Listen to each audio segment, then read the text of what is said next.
Des salariés inquiets mais déterminés. Bonjour Philippe Poutou, vous êtes en direct de Blanquefort, délégué Bonjour. CGT. L'avenir industriel du site de Blanquefort passe-t-il forcément par Ford ?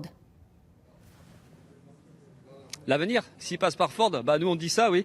La semaine dernière, Ford a parlé, a exprimé sa volonté de se désengager. Cette semaine, c'est à nous de parler et à dire de manière très déterminée qu'on refuse la décision de Ford et que même Ford doit rendre des comptes à la collectivité, à la population. Ford a des obligations envers la collectivité et c'est ce qu'on a envie de dire. Donc on refuse complètement cette perspective de fermeture et Ford doit investir et Ford en plus a largement les moyens, ils ont les profits, il y a tout ce qu'il faut pour ça, quoi. Donc on est déterminés, on espère être nombreux et évidemment, avec les appuis de luxe qu'on a du côté de Juppé-Roussé ou du côté du gouvernement, c'est des choses qui nous redonnent confiance.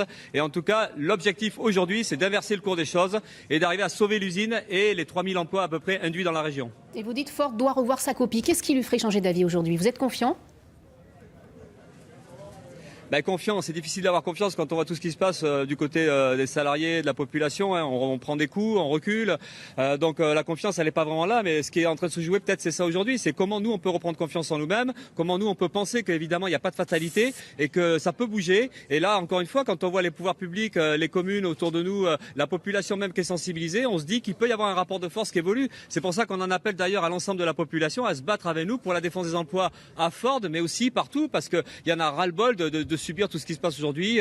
On voit des profits, on voit des richesses indécentes qui se mettent en place et puis nous on est toujours là pour subir, pour payer et pour baisser la tête. Donc il faut que ça change, c'est ce qu'on a envie de dire. Groupe industriel.